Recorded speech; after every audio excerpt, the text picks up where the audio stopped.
मैं CS पटेल बृहन मुंबई महानगर पालिका वर्चुअल क्लास की ओर से आप सबका हार्दिक स्वागत करता हूं। बच्चों, वैश्विक महामारी के चलते इस वर्ष पठन पाठन का कार्यक्रम प्रभावित हो रहा है। ऐसे में हमारी बृहन मुंबई महानगर पालिका ने प्रत्येक विद्यार्थी तक ऑनलाइन शिक्षण पहुंचाने की व्यवस्था की है। तो आइए बच्चों शुरू करते हैं। यस बच्चों, तो बात करेंगे कक्षा 10वीं की यानी 10th स्टैंडर्ड की। स्क्रीन पर आप देख पा रहे हैं आकर्षक पाठ्य पुस्तक कक्षा 10वीं भूगोल की पाठ्य पुस्तक आप देख पा रहे हैं। यस बच्चों, आज का विषय है भूगोल यानी ज्योग्राफी की बात करेंगे और जिसमें आज का पाठ है चौथा पाठ जलवायु भाग 3। यस बच्चों, क्लाइमेट पार्ट 3 आज हम सीखने वाले हैं। तो बच्चों, जलवायु के भाग 1 और भाग 2 को आपने पढ़ लिया है। बच्चों, अगर अभी तक आपने नहीं पढ़ा है तो इसी चैनल पर इस बच्चों भाग 1 और 2 आप पढ़ करके फिर इसको पढ़ेंगे तो पाठ को अच्छी तरह से आप समझ लेंगे। ओके बच्चों, तो मैं CS Patel virtual training centre MCGM Mumbai से। आइए बच्चों आगे बढ़। तो बच्चों, जैसा कि हम शुरुआत करते हैं कक्षा 10वीं में, हमें जो पढ़ना है बच्चों भारत और ब्राज़ील का तुलनात्मक अध्ययन पढ़ना है। तो बच्चों, जैसा कि हम हर बार चर्चा करते हैं, इस पूरे साल भर आपको भारत और ब्राज़ील का तुलनात्मक अध्ययन करना है। तो ध्यान रखिए इस बात का। बच्चों, जब भारत और ब्राज़ील की बात करते हैं तो आपको हम एक बार रिवाइज करते हुए आगे फिर बढ़ते हैं। राइट, लोकेशन ध्यान रखिए। जब भारत की बात करते हैं तो ये भारत को आप ध्यान रखिए और यहाँ पे अक्षांश रेखा ध्यान रखिए कि भारत के बीचों बीच जो कर्क रेखा 23.5 अंश की गुजरती है वो ध्यान रखिए। इसके साथ साथ जब हम ब्राज़ील की बात करते हैं, राइट, तो ब्राज़ील की ओर आइए। ये देखिए ब्राज़ील को देख पा रहे हैं आप यहाँ पे, और ब्राज़ील में ध्यान रखिए जो मकर रेखा है 23.5 अंश दक्षिणी अक्षांश जो स्क्रीन पर देख पा रहे हैं, राइट, ये हमेशा ध्यान रखिए। यस बच्चों, यहाँ पर हम आपको पॉइंट आउट करते हुए चले कि जब हम इक्वेटर की बात करते हैं यानी भूमध्य रेखा की बात करते हैं तो यस बच्चों, इक्वेटर जो कि यहाँ पर है, और बच्चों इस हिसाब से आप देखें कि ब्राज़ील के ये उत्तरी भाग से होकर गुजरती है, जबकि भारत के सुदूर दक्षिणी क्षेत्र की ओर बात करें तो यहाँ से होकर गुजरती है। यस, तो ये आपको ध्यान रखना है जब हम बात करते हैं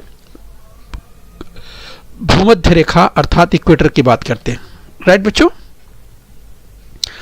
तो चलिए इनका ध्यान रखिए। यस, अगर मानचित्र की बात करें, बाईं ओर जो आप देख पा रहे हैं भारत का राजनीतिक मानचित्र और दाहिनी ओर आप जो देख पा रहे हैं बच्चों ब्राज़ील का राजनीतिक मानचित्र। राइट, तो जिसकी हम बात कर रहे थे एक बार फिर से आपको पॉइंट आउट करें। यहाँ पर अगर भारत के मानचित्र में आप देखें तो 23.5 अंश की जो उत्तरी अक्षांश रेखा है यहाँ पर देखिए निशान बना हुआ है। ये बच्चों जो कि कर्क रेखा नाम से जानी जाती है, ये स्क्रीन पर आप देख पा रहे हैं जो कि भारत के बीचों बीच गुजरती है। ये आपको ध्यान रखना। राइट, तो इस तरह से आपको ध्यान रखना है। जबकि यहाँ पर अगर ब्राज़ील की बात करें बच्चों तो ब्राज़ील में देखिए उत्तरी हिस्से की ओर जो हम बात कर रहे थे, ये देखिए यहाँ पर जो लिखा हुआ है विषुवत रेखा, ये रेखा है शून्य अंश अर्थात इक्वेटर है जो कि ब्राज़ील के उत्तरी हिस्से से होकर गुजरती है। जबकि 23.5 अंश दक्षिणी अगर रेखा यानी अक्षांश रेखा की बात करें जो कि मकर रेखा के नाम से जानी जाती है बच्चों, ये देखिए ब्राज़ील के दक्षिणी हिस्से से होकर के गुजरती है।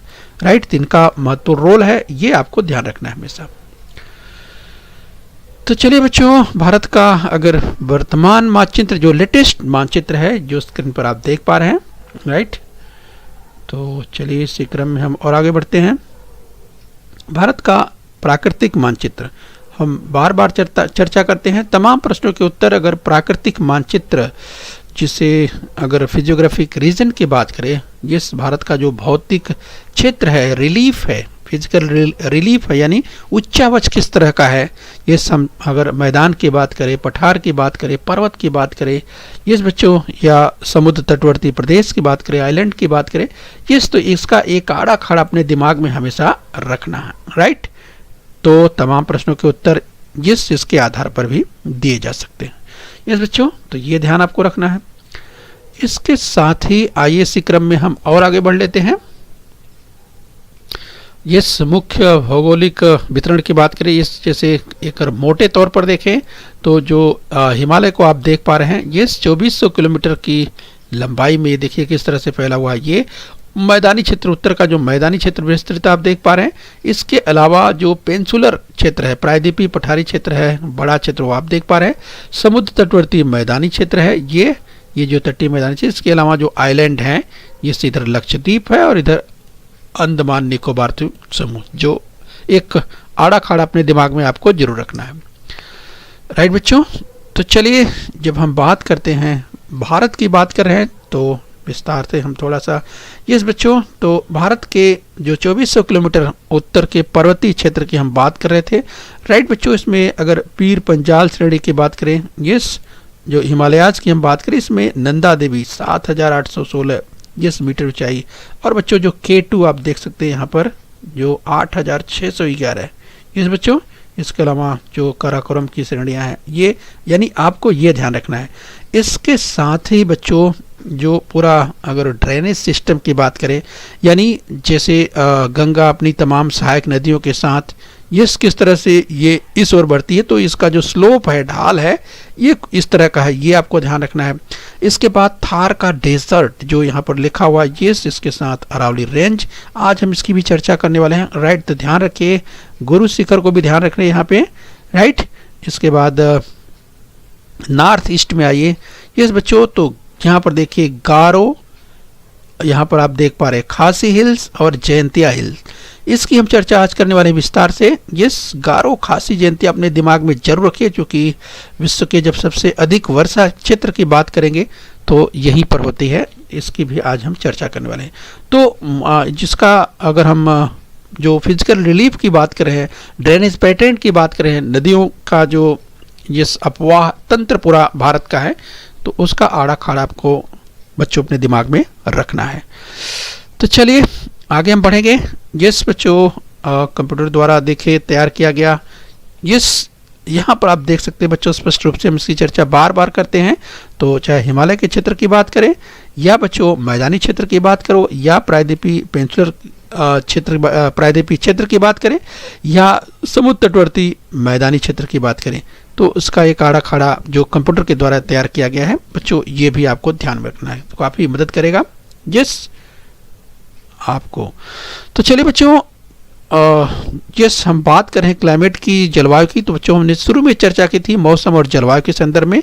यस बच्चों, तो मौसम जो कि थोड़े समय की बात करते हैं, यस बच्चों, किसी स्थान के विशिष्ट समय पर वातावरण की जो स्थिति होती है, उस जिस वातावरण की जो स्थिति होती है उससे हम में से प्रत्येक व्यक्ति अनुभव करता है, उसके बारे में हम बताते भी रहते हैं। यह स्थिति अल्पकालीन होती है। राइट, ध्यान रखिए, जब हम मौसम की बात करते हैं यस, तो यह अल्पकालीन होता है, मतलब थोड़े समय का होता है। यस बच्चों, इसी को हम उस स्थान का मौसम कहते हैं, जैसे ठंडा मौसम, गर्म मौसम, शुष्क, नम। यस बच्चों, लेकिन बच्चों जब हम जलवायु की बात करते हैं तो जलवायु मौसम का यस एकीकरण है, यानी बच्चों 30 से 35 वर्षों का सतत अध्ययन करने के बाद किसी क्षेत्र विशेष की जलवायु निर्धारित की जाती है। एक ध्यान में रखिए। तो स्क्रीन पर यहाँ पर हम आपको जो चित्र दिखा रहे हैं, देखिए हम राजस्थान के सबसे नंबर 1 पर अगर देखें तो आपको राजस्थान का वो क्षेत्र दिखाई दे रहा है। तो बच्चों जहाँ पर आप रेत बालू के टीले आपको दिखाई दे रहे हैं, और आप देखिए किस तरह से ऊँट की सवारी यहाँ पर की जा रही है। इसके अलावा बच्चों हम आज जो बात करने वाले, जैसे रेनी सीजन की बात करें, जहाँ वर्षा की हम थोड़ी चर्चा करते हुए जरूर आगे बढ़ेंगे और बताएंगे कि विश्व में सबसे अधिक वर्षा भारत के किस क्षेत्र में और कहाँ और क्यों होती है, ये भी आज हम देखने वाले हैं। इसके अलावा बच्चों यहाँ पर अगर मौसम की ही बात करें तो आप देख सकते हैं जो ध्रुवीय क्षेत्रों में इस तरह की स्थिति होती है, जहाँ पर देख सकते हैं यस, तो ये जो दाहिनी ओर आपको दोनों चित्र दिखा रहे हैं बच्चों, इस तरह के चित्र जो है आपको यस, जो ग्लेशियर वगैरह आप देख पा रहे हैं, ये ध्रुवीय क्षेत्रों में आपको बड़े पैमाने पर दिखाई देते हैं। तो चलिए, हम मौसम की बात कर रहे थे इसलिए हमने संबंधित चित्र दिखा दिए। आइए हम भारत की बात कर लेते हैं। यस बच्चों, पिछली बार हमने चर्चा की थी, थोड़ा सा रिवाइज करते हुए आगे बढ़े कि भारत की जलवायु मानसूनी प्रकार की है। देश के बीच से गुजरने वाली कर्क रेखा तक सूर्य की किरण लंबवत पड़ती है, ये हम पहले भी इसकी चर्चा कर चुके हैं। इसलिए इस प्रदेश में औसत वार्षिक तापमान अधिक होता है और दक्षिण की ओर बढ़ता जाता है। तो भारत में अगर टेम्परेचर की बात करें, तापमान की बात करें, राइट बच्चों, जहाँ पर आप देखेंगे उत्तर की ओर, आप यहाँ देखिए जहाँ 20 अंश सेंटीग्रेड आपको दिखाई दे रहा है, इस दक्षिण की ओर आप बढ़ते हैं तो जो आप दक्षिण की ओर बढ़ते हैं तो यहाँ देखिए 26 है, इस बच्चों यहाँ आपको 29 अंश सेंटीग्रेड तापमान दिखाई दे रहा है। तो इस तरह के तापमान दक्षिण की ओर आपको बढ़ता हुआ दिखाई देता है। बच्चों, हम भारत की बात कर रहे हैं तो जरा ध्यान से देखिए कि प्रश्न दिया हुआ है। इसकी चर्चा पिछली बार हमने की थी, थोड़ा सा हम रिवाइज करते हुए यहाँ बढ़ेंगे, आपको एक बार फिर से याद दिलाते हुए कि 4000 मिलीमीटर से अधिक वर्षा वाला प्रदेश, यस बच्चों, तो ध्यान से आप देख सकते हैं 4000 मिलीमीटर से वर्षा वाला जो प्रदेश है, तो आप देख सकते हैं, यानी अगर भारत में आप देखेंगे 4000 मिलीमीटर से अधिक वर्षा, तो आप इंडेक्स के माध्यम से आप समझ सकते हैं, यस बच्चों, तो यहाँ आप देख सकते हैं, यानी अगर हम पश्चिमी घाट की बात करें, राइट, तो यहाँ पर आप देख सकते हैं। और इसके अलावा अगर नॉर्थ ईस्ट में आप जाते हैं तो बच्चों यहाँ पर मानिसराम, चेरापूंजी, राइट, इन क्षेत्रों में आप देख सकते हैं जहाँ पर वर्षा 4000 मिलीमीटर से भी अधिक है, राइट। इसकी चर्चा हमने पिछली बार की थी, तो थोड़ा सा रिवाइज करते हुए आपको आगे ले चलते हैं। न्यूनतम अधिकतम तापमान वाले प्रदेश कौन से हैं? न्यूनतम और अधिकतम तापमान वाले, तो बच्चों स्क्रीन पर आप देख सकते हैं। अगर तापमान की बात करें तो यहाँ पर दिया हुआ है, ये चूंकि तापमान देख सकते हैं, जैसे यहाँ पर न्यूनतम और अधिकतम तापमान वाले प्रदेश, तो बच्चों अगर देखेंगे कि जो न्यूनतम तापमान वाले क्षेत्र आपको दिखाई देंगे भारत में, राइट, तो वो हिमालय के पर्वतीय क्षेत्र में आप देखिए जहाँ पर तापमान कम होता है, यहाँ पर आप देख सकते हैं इन क्षेत्रों में तापमान कम दिखाई देता है।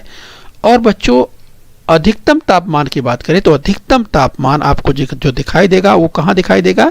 ये आपको दिखाई देगा थार व प्रायद्वीपीय क्षेत्र में। यानी थार की बात करें, थार का जो डेजर्ट है, इस क्षेत्र में आप अधिकतम तापमान देख सकते हैं। और इसके अलावा बच्चों आपको जो प्रायद्वीपीय क्षेत्र है, जैसे ये प्रायद्वीपीय जो क्षेत्र आपको दिखाई दे रहा है, यहाँ पे आप देख सकते हैं बच्चों तापमान आपको अधिक दिखाई दे रहा है। इस तो जो पेंसिलर एरिया है प्रायद्वीपीय क्षेत्र है, यहाँ और थार के डेजर्ट की जो बात करें, यहाँ भी आपको तापमान अधिक दिखाई दे रहा है। आइए बच्चों एक प्रश्न और देखते हैं, राइट, तो ध्यान से देखिए तापमान किस दिशा में बढ़ रहा है, राइट, तापमान किस दिशा में बढ़ रहा है, तो आप ध्यान से देखेंगे आपको तापमान इस दक्षिण दिशा की ओर, यानी जो है दक्षिण दिशा की ओर बढ़ता हुआ तापमान दिखाई दे रहा है। यस, तो प्रश्न पूछा जाए तापमान किस दिशा में बढ़ रहा है, तो तापमान दक्षिण दिशा में बढ़ता हुआ दिखाई दे रहा है। प्रश्न का उत्तर इस तरह आपको लिखना है। अगला प्रश्न देखिए, हवाओं की दिशा बताइए, राइट बच्चों। अगर हवाओं की दिशा की बात करें तो यहाँ पर हवाएं देख सकते हैं, हवाओं की जो दिशा है बच्चों, आप यहाँ पर जो हवाएं दी गई है ये मानसूनी हवाएं हैं, राइट। और हवाओं की दिशा क्या है बच्चों? हवाओं की दिशा आप देख सकते हैं दक्षिण पश्चिम से। यस, तो आप देख सकते हैं दक्षिण पश्चिम से जो हवाएं हैं वो आप देखिए यहाँ देख सकते हैं दक्षिण पश्चिम से हवाएं आपको यस आगे बढ़ती हुई उत्तर पूर्व की ओर बढ़ती हुई दिखाई दे रही हैं, राइट। तो इस तरह से बच्चों ये जो हवाओं का नाम पूछ रहा है, इन हवाओं का नाम बताइए, तो इन्हें आपको दक्षिणी पश्चिमी, यस, दक्षिणी पश्चिम जो मानसून पवने हैं ये नाम लिखना है, राइट। तो इस तरह से दक्षिणी पश्चिमी जो मानसून हवाएं हैं, यस, तो ये इस तरह से आपको नाम लिखना है, दक्षिणी पश्चिमी मानसून हवाएं। आइए बच्चों इसी क्रम में हम और आगे बढ़ेंगे, एक प्रश्न और ले लेते हैं, राइट। ध्यान रखिए, भारत में वृष्टि का मतलब वर्षा हेतु तो कौन सी हवाएं उत्तरदायी हैं? यस, तो भारत में अगर बात करें बच्चों तो कौन सी हवाएं उत्तरदायी हैं? तो बच्चों यस, आपको इसके पहले हमने चर्चा की थी कि भारत में जो वर्षा होती है यस वो दक्षिणी पश्चिमी मानसून हवाएं, ये जो दक्षिणी पश्चिमी मानसून हवाएं हैं ये जो है जो कि अधिक वर्षा होती है इन्हीं दक्षिणी पश्चिमी मानसून हवाओं से होती है, राइट। तो इस तरह से आपको ध्यान रखना है। और कुछ जो वर्षा अगर हम ठंडी की बात करें भारत में होती है वो रिट्रीटिंग मानसून से होती है, जो कि यस जिसे लौटते हुए मानसून की बात करते हैं बच्चों, उससे भी वर्षा होती है। उससे वर्षा जो होती है खास करके वो तमिलनाडु यानी भारत के जो समुद्र तटीय पूर्वी क्षेत्र में, जिसमें खास करके आंध्र प्रदेश, तमिलनाडु इन क्षेत्रों में वर्षा होती है। तो चलिए ध्यान रखिए इसकी भी। आइए बच्चों एक प्रश्न और लेते हैं। राजस्थान के कुछ भागों में रेगिस्तान है, इसके पीछे क्या कारण हो सकता है? बच्चों राजस्थान के कुछ भागों में रेगिस्तान है, तो यहाँ स्क्रीन पर आप देखिए, ये सब आपको दिखाएं तो राइट ध्यान रखिए। आपको ये जो हिस्सा दिखाई दे रहा है बड़े पैमाने पर, जैसा कि आप जानते हैं बच्चों, ये डेजर्ट का एरिया, ये अगर कहें तो थार डेजर्ट है जो कि बड़े पैमाने पर है। तो बच्चों राजस्थान में इस एरिया में एक तो बच्चों ध्यान रखिए कि ये यहाँ पे जो टेम्परेचर है, तापमान अधिक होता है, राइट। तो एक तो कारण यह है कि तापमान अधिक होता है। दूसरा कारण बच्चों यहाँ पर जो वर्षा नहीं हो पाती या वर्षा बहुत कम मात्रा में होती है, क्योंकि बच्चों जैसा कि आप जानते हैं कि जो अरावली पर्वत है, राइट, अरावली पर्वत है, तो जो दक्षिणी पश्चिमी मानसून जब आगे बढ़ता है तो वो अरावली के समानांतर होकर के आगे निकल जाता है, और इसलिए इन क्षेत्रों में वर्षा नहीं हो पाती या बहुत कम मात्रा में होती है। इसलिए राजस्थान के इस हिस्से में जो है वो जो रेगिस्तान की बात करते हैं बच्चों, तो ये रेगिस्तान यहाँ पे है, राइट। तो चलिए ये ध्यान रखिए। इसके अलावा बच्चों आइए हम और आगे बढ़ेंगे इसी क्रम में। देश के उत्तर भाग की जलवायु किस प्रकार की है? इस बच्चों अगर उत्तरी भाग की बात करें, देश के जो उत्तरी भाग की अगर जलवायु की बात करें बच्चों, तो देश के उत्तरी भाग की जलवायु अगर नॉर्थ की एरिया की बात, चूंकि मौसम यहाँ पे जो उत्तर के क्षेत्र की बात करें तो उत्तरी क्षेत्र में मौसम ठंडा होता है, अर्थात तापमान कम होता है। इसीलिए बच्चों देश के उत्तरी हिस्से में जो है वो अपेक्षाकृत तापमान कम होता है, ये आपको ध्यान रखना है। आइए बच्चों इसी क्रम में हम और आगे बढ़ें। भारत में से गुजरने वाली एवं जलवायु को प्रभावित करने वाली प्रमुख अक्षांश रेखा दर्शाइए। अगर ये पूछता है यस बच्चों, तो भारत में से गुजरने वाली एवं जलवायु को प्रभावित करने वाली प्रमुख अक्षांश रेखा दर्शाना है, राइट। तो इसके लिए बच्चों आपको सहारा लेना है 2.1 का। तो ध्यान से स्क्रीन पर देख सकते हैं, यहाँ पे दर्शाया है जिसकी हम बात कर रहे हैं। जो पूछा गया प्रश्न है जलवायु को प्रभावित करने वाली प्रमुख अक्षांश रेखा, वह है कर्क रेखा, राइट बच्चों। तो यहाँ पे स्क्रीन पर आप देख सकते हैं 23.5 अंश उत्तरी अक्षांश रेखा, जो कि ये बच्चों ये है कर्क रेखा, यहाँ पे लिखा हुआ है, राइट। तो इस तरह से बच्चों ध्यान रखिए, जब अगर पूछा जाता है तो आपको लिखना है कर्क रेखा, भारत में गुजरने वाली एवं जलवायु को प्रभावित करने वाली प्रमुख अक्षांश रेखा, राइट। तो ये आपको ध्यान रखना है। आइए बच्चों आगे चलेंगे, एक प्रश्न और लेते हैं, जरा ध्यान से देखिए। भारत के प्रायद्वीपीय पठार के कौन से भाग में अर्ध शुष्क स्थिति पाई जाती है, उसके पीछे क्या कारण हो सकता है? तो प्रश्न पूछा गया है कि प्रायद्वीपीय पठार के कौन से भाग में अर्ध शुष्क यानी जिसे सेमी एरिड एरिया कहते हैं। तो ध्यान रखिए बच्चों, जैसा कि आप जानते हैं कि भारत में जो वर्षा होती है, दक्षिणी पश्चिमी मानसून की जो बात करते हैं, ये जब मानसूनी हवाएं आगे बढ़ती है तो ये जो यहाँ पर जो पर्वतीय क्षेत्र बच्चों, अगर हम यह कहें कि वेस्टर्न घाट की जो बात करते हैं, ये तो बच्चों यहाँ पर इसके पूर्व या पश्चिम की ओर, यानी ये जो पर्वतीय क्षेत्र पठारी क्षेत्र हैं, तो इसके पश्चिमी क्षेत्र में ओरोग्राफिक या पर्वत की जो वर्षा होती है बड़े पैमाने पर हो जाती है। लेकिन बच्चों उसके पार अगर पूर्व की ओर कहें तो पूर्व की ओर जब ये हवाएं आगे बढ़ती हैं तो इसमें वर्षा की अगर मात्रा की बात करें बच्चों तो बहुत कम नमी रह जाती है अपेक्षाकृत, और इसीलिए ये वर्षा नहीं कर पाती। बड़ा एरिया जो है सेमी एरिड का जो तैयार होता है, ये पूरा हिस्सा होता है, राइट।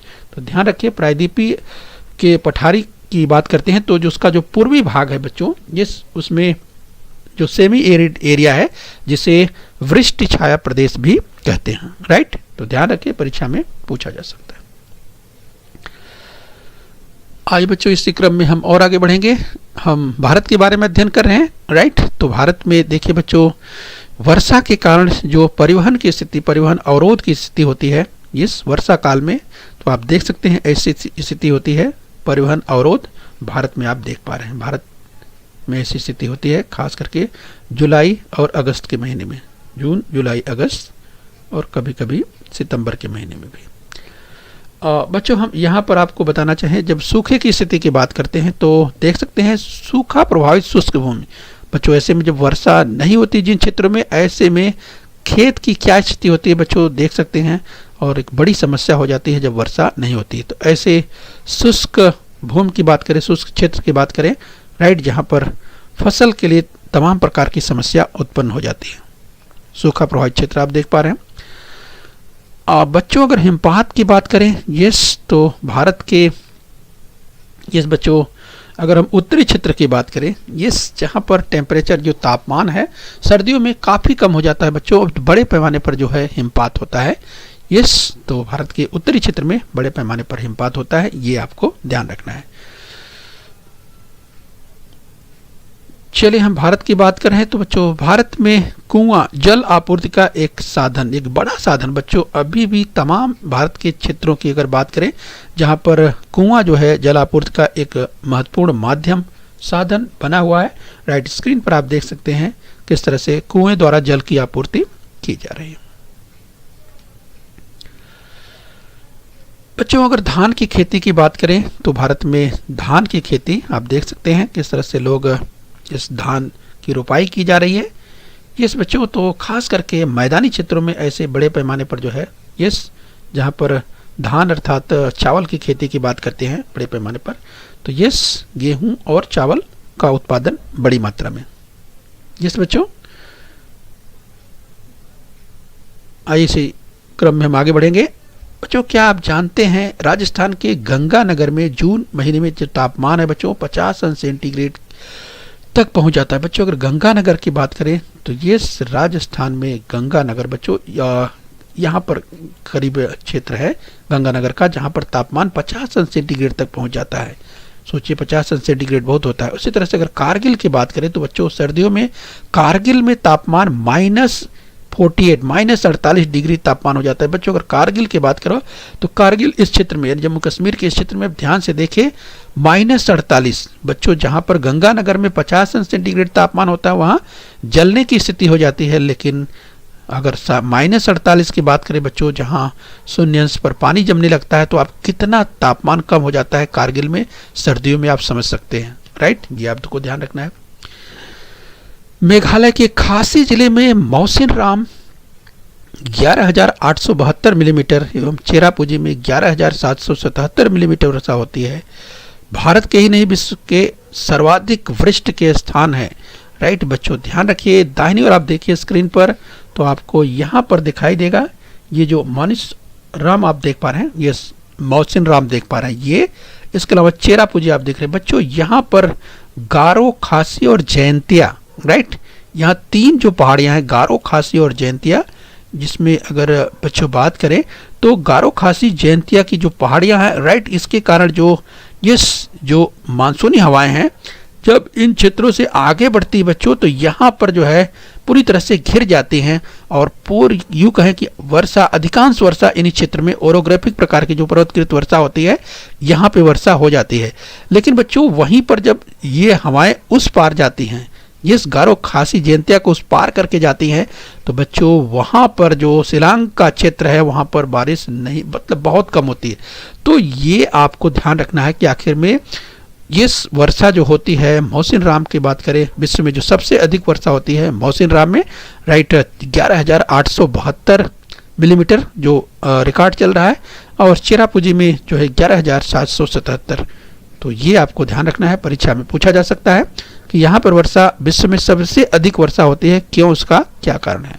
राइट, तो ध्यान रखिए बच्चों, इसकी चर्चा हमने भी की है। पश्चिम राजस्थान का जैसलमेर भारत का सबसे सूखा प्रदेश है जहां साल भर औसतन 120 मिलीमीटर से भी कम वर्षा होती है। राइट, हमने बच्चों अगर राजस्थान की बात करें, यस राजस्थान, जैसा कि हमने यहाँ पर इसकी चर्चा की थी, यस, तो ये जो क्षेत्र है बच्चों जो स्क्रीन पर आप देख पा रहे हैं, यहाँ पर अगर आप इसकी अगर बात करें तो यहाँ पर जो तापमान अधिक होता है, यस, और जो वर्षा की बात करें तो वर्षा भी बहुत कम है, केवल 120 मिलीमीटर, जो कि बहुत ही कम है। तो ऐसे क्षेत्र में बहुत कम वर्षा होती है। वापसी के मानसून द्वारा सर्वाधिक वर्षा तमिलनाडु में होती है। बच्चों जिस रिट्रीटिंग मानसून की बात कर रहे थे, यानी बच्चों जब अगर इस क्षेत्र में जब अगर जो विंड प्रेशर जो है यानी जब हाई यहाँ तैयार होता है यस, तो यहाँ से EHP यानी विंड प्रेशर जब हाई होता है तब हवाएं जब इस तरफ से चलती है, यानी ये वापसी मानसून की बात करें, जब रोटेटिंग मानसून होता है तो बच्चों हवाएं जब यहाँ से आती हैं तो बे ऑफ बंगाल से जो हवाएं इसमें से जो नमी ग्रहण करती है बच्चों, तो बड़ी मात्रा में ये जो तटवर्ती क्षेत्र है, राइट, तो आंध्र प्रदेश का भी आप सुनते हैं, आंध्र प्रदेश के हिस्से की बात करें या तमिलनाडु के हिस्से की बात करें तो सबसे ज़्यादा जो प्रभाव है वो तमिलनाडु में देखा जाता है। तो मानसून जो रोटेटिंग मानसून है, रोटेटिंग मानसून का सबसे अधिक प्रभाव ये जो तमिलनाडु है जिसे चेन्नई कहा जाता है, राइट बच्चों, तो इस क्षेत्र में इस बच्चों चेन्नई यानी मद्रास जो नाम था, तो हम इसकी बात करें तो तमिलनाडु जो राज्य है तमिलनाडु में सबसे अधिक, राइट। तो ध्यान रखिए बच्चों, हम जो चेन्नई की बात करें तो बच्चों पहले इसका नाम मद्रास था, उसका नाम बदलकर चेन्नई कर दिया गया है, लेकिन राज्य की जब स्टेट की बात करते हैं तो तमिलनाडु, तो तमिलनाडु में सबसे अधिक वर्षा होती है, रोटेटिंग मानसून जो भारत का वापसी का मानसून है, राइट, ये ध्यान रखिए। तो चलिए बच्चों, हम उम्मीद करते हैं ये आप समझ रहे होंगे। आइए बच्चों, हम यहाँ देख लेते हैं, हम चेरापूंजी और मोहसिन राम की एक बार और चर्चा कर लेते हैं। तो चेरापूंजी और मोहसिन राम में 11,000 मिलीमीटर से अधिक वृष्टि होती है, किंतु नज़दीक में स्थित शिलांग में केवल 1,000 मिलीमीटर, राइट। तो बच्चों कहाँ 11,000 से भी अधिक वृष्टि होती है, और जो शिलांग की हम बात करें तो उसका रीजन उसकी चर्चा बच्चों हमने यहाँ पर की थी, राइट, चूँकि मोहसिन राम यहाँ जो देख रहे हैं और चेरापूंजी देख रहे हैं 11,000 मिलीमीटर से अधिक, लेकिन बच्चों उसके पास में ही शिलांग है, क्योंकि जब ये हवाएं हमने जो चर्चा की गारो खासी जयंतिया जो चर्चा की ये जो पहाड़ियाँ हैं इनके कारण अधिक वर्षा, तो अगर गारो खासी जयंतिया के पश्चिमी क्षेत्र की बात करें, यानी पश्चिमी क्षेत्र की बात करें तो यहाँ पर वर्षा हो जाती है दक्षिणी पश्चिमी क्षेत्र में, लेकिन जो शिलांग है बच्चों, शिलांग तक पहुँचते पहुँचते उसमें अगर नमी की मात्रा की बात करें उसमें कम हो जाती है, और इसीलिए उस क्षेत्र में शिलांग में जो है वो केवल 1,000 मिलीमीटर यानी काफ़ी वर्षा कम होती है, राइट बच्चों। ओके, तो हम उम्मीद करते हैं आपने समझ लिया। बच्चों, बृहन मुंबई महानगर पालिका के इस चैनल को सब्सक्राइब कर लीजिए और बेल आइकन प्रेस कर लीजिए। तो बच्चों, हम उम्मीद करते हैं यहाँ तक आपने समझ लिया है। आगे फिर मिलेंगे, आज के लिए इतना ही। Thank you very much.